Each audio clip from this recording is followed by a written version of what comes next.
Today is Tuesday, April 16th. What to know about the fire badly damaging a Paris landmark and the billionaire promising to help rebuild.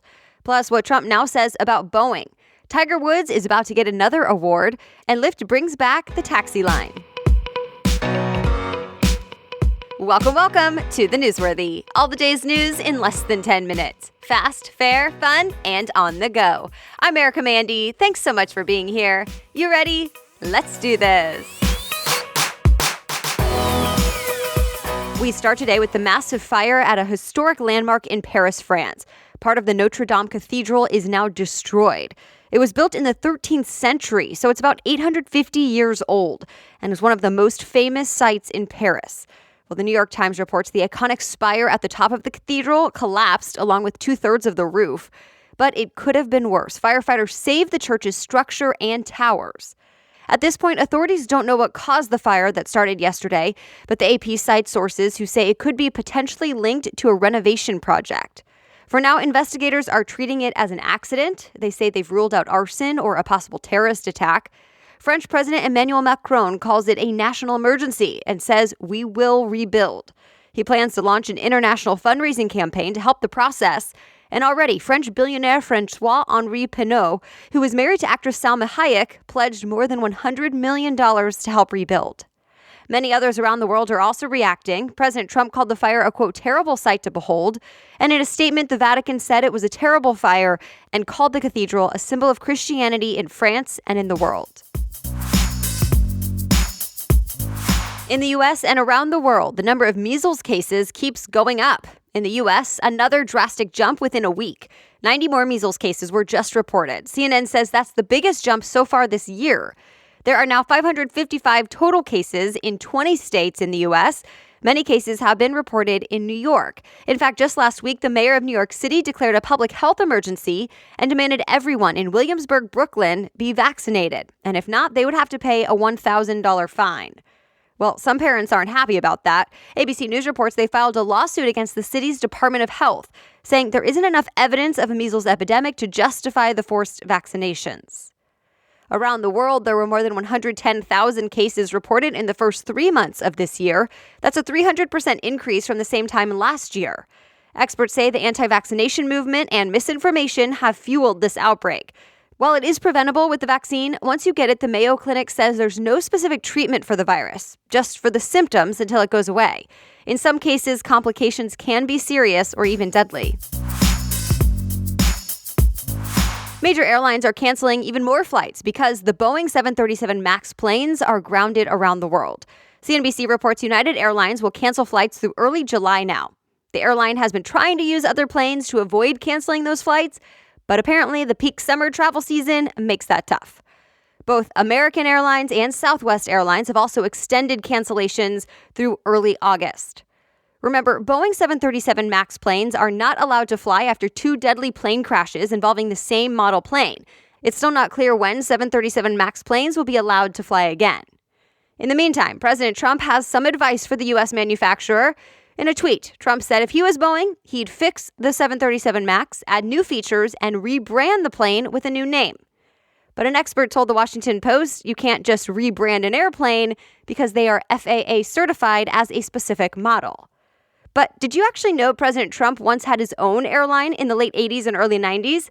It was called Trump Shuttle and flew short flights on the East Coast. It didn't last, though. Business Insider says it lost millions of dollars in less than 2 years, and Trump walked away in 1992. A quick break for today's sponsor, Swap.com.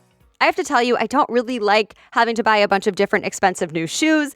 I either wear them out pretty quickly or I don't wear them much at all. Well, I found a cute pair of like-new brand-name heels for a fraction of the retail price on Swap.com. Whether it's shoes or clothes for the kids in your life or maternity, you can save up to 90% off retail prices on your favorite brands like Lululemon and Nike. You've probably done it before at a physical thrift store, but it takes forever to sift through all the clothes, right? With Swap.com, you can look through millions of clothes in just seconds on the website or the mobile app using simple filters to find just what you need. And there are easy returns within 30 days. Or if you have brand new clothes you never wear and don't want them to go to waste, well, Swap.com takes items just like those.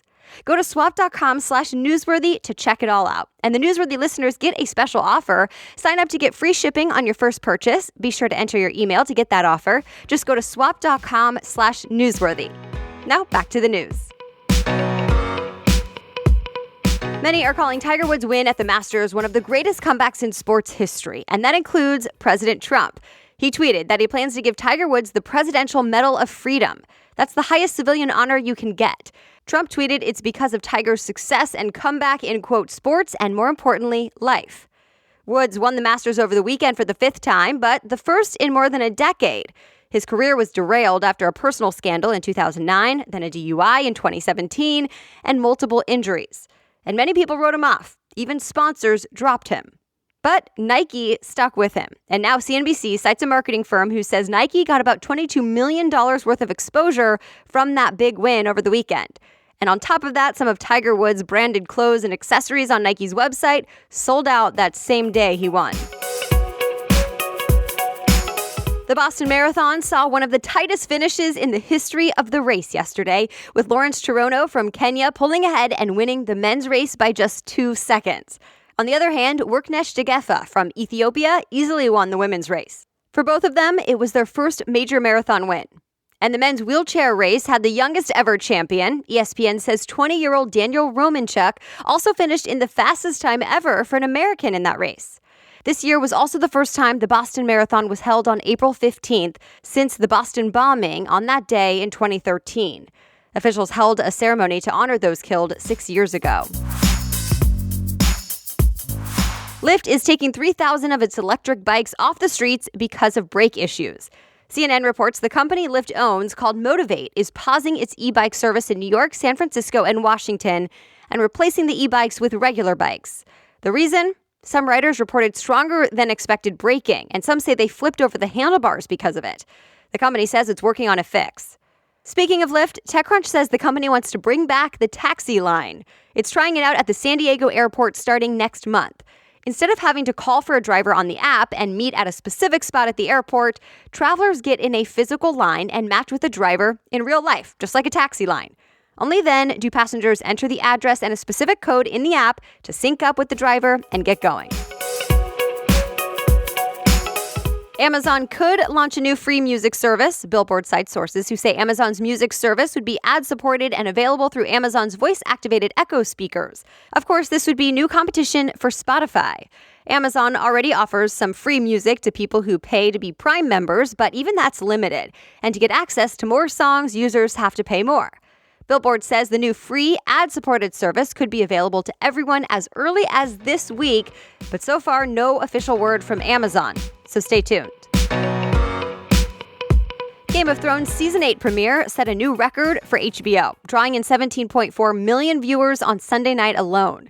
Entertainment Weekly says it's not only a record for HBO, but it's also the most-watched scripted entertainment program of the year.